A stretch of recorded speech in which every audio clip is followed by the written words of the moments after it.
मेरा नाम शालू कुमारी है।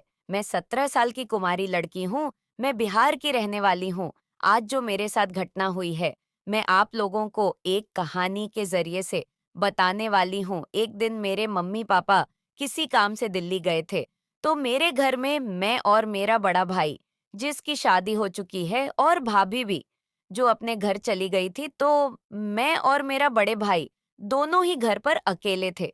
उसी रात को मेरे सहेली का बर्थडे था, तो मैंने अपने बड़े भाई से कहा कि तुम भी साथ चलो, और वह भी आसानी से मान गए। तो हम दोनों उस रात को अपने सहेली के घर के लिए निकल पड़े थे, ताकि हम वहां खूब मस्ती कर सके। घर से हम लोग 7 बजे बजे निकले थे। कार में मैं और मेरा बड़ा भाई दोनों ही जा रहे थे। मेरे भाई की नजर मेरे पर पहले से ही थी, मेरे कपड़ों और शरीर को निहारता रहता था। जब से जवान हुई तब से ही उनकी आंखें मेरे ऊपर हमेशा रही हैं। मेरे भाभी काफी हॉट है, पर इसको कोई फर्क नहीं पड़ता। मेरी भाभी भी किसी दूसरे लड़के के चक्कर में रहती है, उसके साथ घूमती रहती है। तो जब घर में एक कैरेक्टर लेस हो, तो फिर कोई क्या कर रहा है, अच्छा कर रहा है या गंदा कर रहा है, किसी को कोई कुछ समझ नहीं आता, ना फर्क पड़ता है।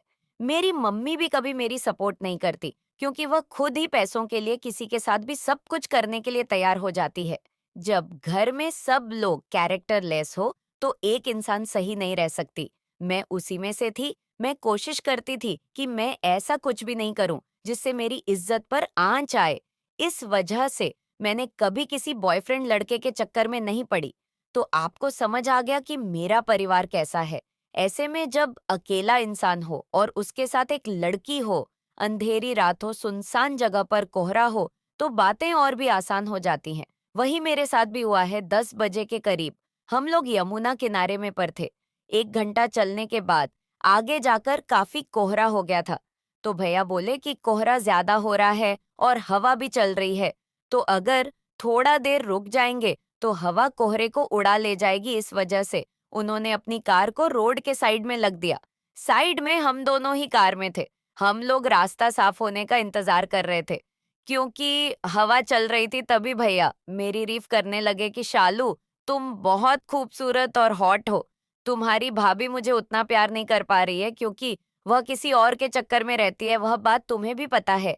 ऐसा लगता है मैं अकेला हो गया हूँ, मेरा कोई साथ नहीं देता। आजकल जमाना बदल गया है, रिश्ते तो किसी से भी बना लो, कोई फर्क नहीं पड़ता है। तुम जवान हो गई हो, मुझे लगता है कि हम दोनों को एक दोस्त की तरह रहना चाहिए। मुझे पता है तुम्हें भी जेब खर्च और पैसों की बहुत ज्यादा जरूरत है, पर उतना तुम्हें नहीं पाता है जितना होना चाहिए। तुम्हारे दोस्त रोज नए नए कपड़े पहनते हैं, ब्रांडेड जूते चप्पल पहनते हैं, पर कई बार मैं देखता हूँ कि तुम वैसे नहीं पहन पाती हो जैसा तुम्हें पहनना चाहिए। मुझे पता है तुम्हें अभी नौकरी करने में समय है, तो अगर तू मेरी एक अच्छी दोस्त बन जाती हो बहन से ऊपर, तो मैं तुम्हारे लिए बहुत कुछ कर सकता हूँ। उन्होंने मेरे दिल की बात सुन ली थी दोस्तों, वो सच बोल रहे थे। मुझे लगा ये ठीक बोल रहे हैं। मैंने अपने भाई से पूछा, फिर मुझे क्या करना होगा? दोस्तों, आप हमेशा ही हैं, बचपन से ही हैं। आप कहते तो थे कि हम दोनों भाई बहन एक दोस्त हैं। तो उन्होंने बोला कि बचपन के दोस्त और जवानी के दोस्त में अंतर होता है। तुम कितनी मस्त हो, तुम्हारा कोई बॉयफ्रेंड भी नहीं है।